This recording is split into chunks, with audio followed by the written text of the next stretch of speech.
Lihat baik-baik. Rabbighfirli, ya Allah ampuni aku. Baik. Saya mau tanya pada teman-teman, siapa yang ingin dicintai Allah? Allah itu kalau sudah mencintai seorang hamba, maka yang pertama diberikan bukan dunia. Jadi jangan Anda persepsikan kalau status sosial di dunia kita meningkat, itu tandanya cinta Allah datang. Belum tentu. Kedudukan meningkat, harta bertambah, jangan dipersepsikan Allah sedang menyayangi kita. Kalau saat yang bersamaan, ciri ini tidak kita dapati. Ternyata ketika Allah mencintai seorang hamba, maka yang pertama Allah berikan adalah ampunan dari semua dosa yang pernah ia kerjakan. Itu ada di Quran surah ketiga ayat 31. Paling kiri sebelah atas di mushaf. Qul in kuntum tuhibbunallaha fattabi'uni yuhibbukumullahu wa yaghfir lakum dzunubakum. Katakan Muhammad pada umatmu semua, jika kalian serius mencintai Allah, maka buktikan cintamu dengan mengikuti semua tuntunan Rasul. Ikuti. Kata Nabi jadi baik, baik. Kata Nabi sholat, sholat. Kata Nabi berhijab, berhijab. Kata Nabi tinggalkan ini, tinggalkan. Nah, yang paling menarik, yuhibbukumullah, Allah akan cintai kalian. Ketika cinta Allah itu diberikan, ini yang paling indah. Wa yaghfir lakum dzunubakum, maka yang pertama diberikan adalah ampunan dari semua dosa. Jadi di Al-Qur'an itu ada redaksi begini, ada dzunub, ada dzambun. Dzambun itu satu kali dosa. Sekali dosa. Itu ditemukan misal di Quran surah ke-Ghafir, surah ke-40 ayat 3. Ghafiri dzambi wa qabilit taubi. Ghafiri dzambi, aku turunkan sifat ghafir dzambi untuk mengampuni orang yang berbuat satu kali dosa. Jadi kalau Anda misal ya berbuat salah sekali nih, mata salah lihat nih. Salah lihat. Ya, ada gambar yang tidak layak dilihat, salah. Ketika sekali berbuat salah, kata Allah, saya enggak akan biarkan hambaku pulang kepadaku dalam keadaan kotor dengan dosa. Engkau lahir bersih, kenapa pulang kotor? Maaf ya, jangankan Allah gitu. Ibu punya anak, teman-teman punya anak, pulang ke rumah dengan kaki kotor kan kita nggak mau kan? Nah kotor cuci dulu kan, baru masuk rumah. Anda pengen ke surga, badannya kotor, ya Allah yang punya nggak akan mau. Kamu kotor, bersihin dulu. Makanya kata Allah, satu titik kotoran pun melekat pada dirimu, aku ingin kau bersihkan dulu. Aku turunkan sifatku namanya Ghafir. Engkau minta ampun padaku, aku ampuni dosamu walau sedikit. Tapi pertanyaan saya, siapa yang punya dosa sedikit? Yang punya dosa sedikit angkat tangan, saya pulang. Oke, mata berapa kali berbuat salah? Telinga salah dengar, lisan salah ucap. Maka ketika itu diakumulasikan, kemudian dikumpulkan, maka berubahlah kemudian kalimatnya dari dzambun menjadi dzunubun. Nih, bentuknya jamak, plural. Pindah ke sini. Yang paling dahsyat kata Allah, maaf ya, cinta Allah itu kalau sudah diberikan, maka dia tidak akan kenal batas. Bahkan pendosa yang paling buruk pun dalam hidupnya, kata Allah, aku akan berikan peluang untuk mendapatkan cintaku. Ketika Allah memberikan cintanya, kalimatnya bukan menggunakan dzambun, tapi dzunub. Yuhibbukumullah, ketika Allah mencintai Anda, wa yaghfir lakum dzunubakum, maka aku akan ampuni semua dosa-dosa yang pernah kau kerjakan. Anda jangan takut. Kita itu sama, sepanjang kita mau mendekat. Bahkan ada ayat indah sekali. Ayat ini turun pada pelaku dosa besar yang sudah pesimis. Jadi dia udah menyimpulkan, udahlah. Ini saya lihat wajah saya ini wajah neraka nih. Udah banyak salahnya, udah hitam, udah lumpur begini nih. Orang memandang nih gak ada kesempatan ke surga, udah pokoknya jelek. Dia pernah berzina, dia mabuk, dia kriminal luar biasa. Tapi tahukah Anda? Tiba-tiba pada orang ini turun satu ayat yang sangat indah, yang membuat orang itu jatuh tertunduk dan tobat di hadapan Allah. Ayatnya indah. Quran surah 39 ayat 53. Kata Allah, "Qul," katakan Muhammad, "Ya ibadiyalladzina asrafu ala anfusihim." Katakan pada hambaku yang telah mengoleksi banyak dosa dalam hidupnya. Israf itu sesuatu yang berlebihan. Jadi kalau Anda diundang ke resepsi pernikahan, ada prasmanan, Anda makan sekali. Tapi kalau Anda ngantri 10 kali, itu israf namanya. Oke? Nah, ada israf dalam berbuat dosa. Jadi dosanya udah nggak keukur. Bahkan saking nggak keukurnya, kalau ada orang lain berbuat dosa, dia belum, rasanya belum lengkap. Israf. itu ketika dia mau kembali, itu masih disebut hamba oleh Allah. Katakan pada hambaku, ibad, itu jarang disebutkan kecuali menunjuk pada hamba yang soleh. Buka Quran surah kedua ayat 186. Paling kiri sebelah bawah di mushaf. Wa idza sa'alaka 'ibadi 'anni. Kalau hambaku yang soleh saat Ramadan, dia ingin berdoa kepadaku, mencari-cari aku. Fa inni qarib, katakan Muhammad pada mereka, aku dekat. Wa ibadur rahmanil ladzina yamshuna 'alal ardi hauna. Di surat Al-Furqan, hamba-hamba Allah yang penyayang. Kalau jalan itu jalannya bagus. Anda bayangkan, penjahat yang tobat itu disamakan statusnya oleh Allah dengan hamba yang soleh. Jadi Allah itu sangat menyukai, maaf ya, penjahat yang tobat, orang salah yang tobat dibandingkan dengan orang soleh yang tidak pernah merasa salah.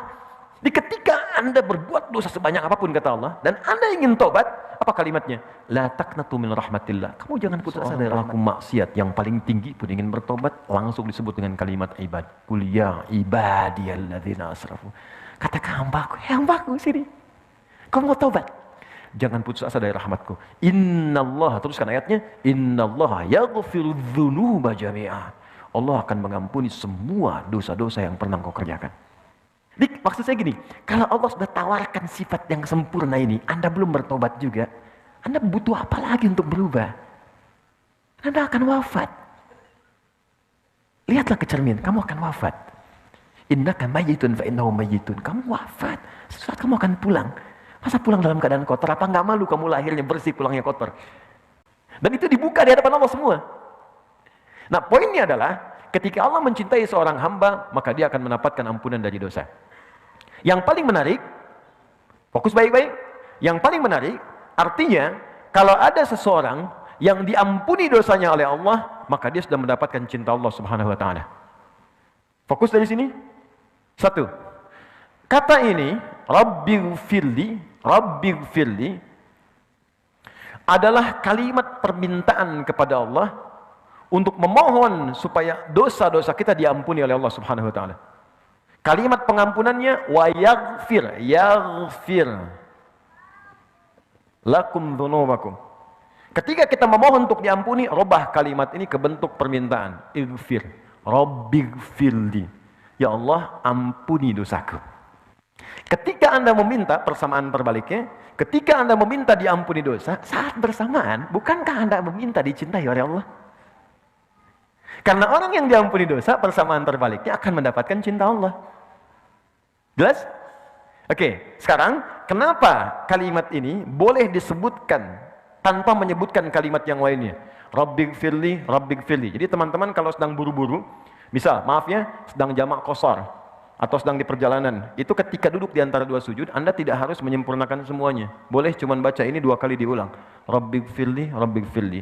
Tapi dibacanya pakai hati, bukan cuma di lisan. Maksudnya dikeluarkan di lisan, dikuatkan oleh hati. Rabbighfirli, Rabbighfirli. Ketika Anda bacakan itu, perhatikan cara bacanya, fokus baik-baik. Karena ini kalimat yang sangat menentukan. Kalau Anda benar bacanya, maka Anda akan mendapatkan cinta Allah. Apa gambaran bagi orang yang dicintai oleh Allah? Orang yang sudah dicintai oleh Allah, maka apapun yang ia inginkan dalam hidupnya, Allah akan kabulkan. Sepanjang itu ia butuhkan. Bahkan ada orang yang belum pernah minta, Allah langsung berikan. Anda cinta pada anak Anda minta sesuatu bukan karena belikan. Kalau Anda mampu.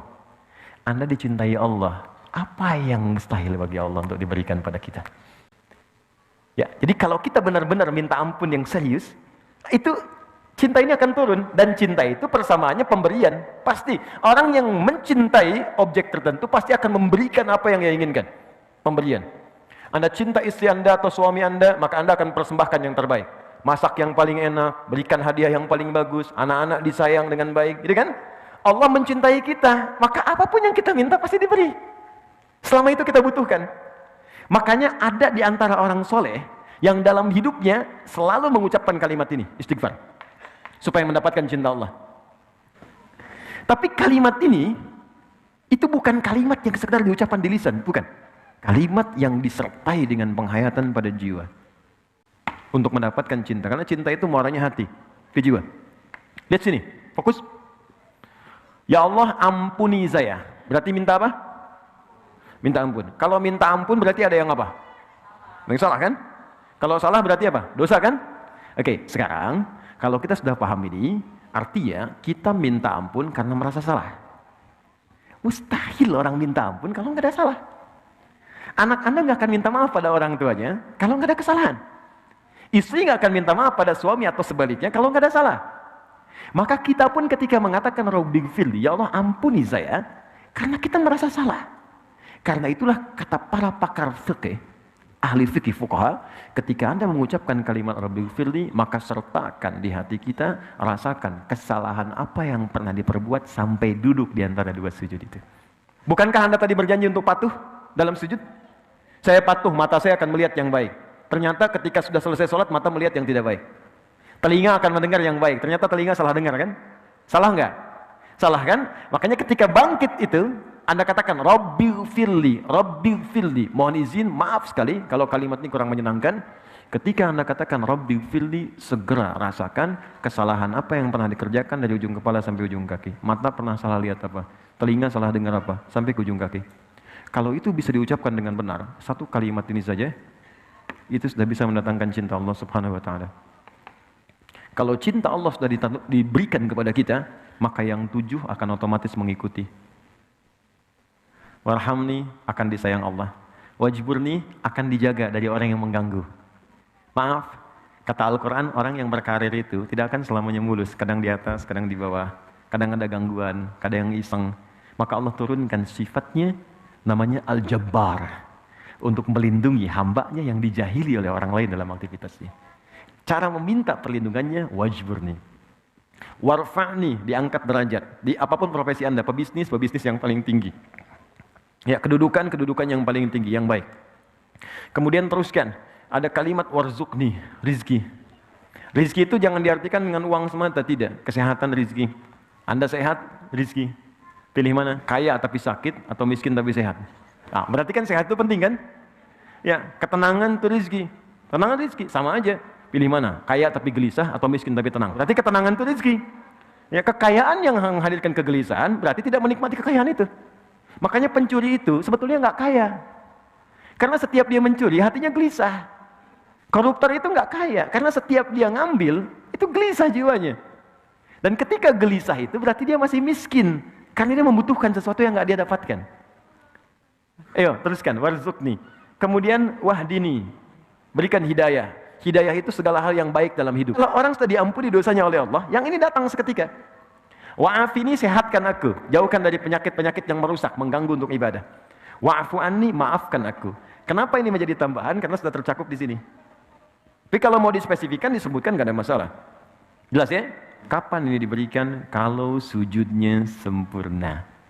Kalau sujudnya sempurna. Nah, terakhir, orang yang sudah diampuni oleh Allah, maka cirinya ada 2. Pertama, dia akan merasa tidak suka dengan perbuatan buruk yang pernah menimpa atau terjadi kepadanya sebelum dia bertobat. Yang kedua, dia memperbaiki diri dengan mengerjakan perbuatan yang lebih bermanfaat.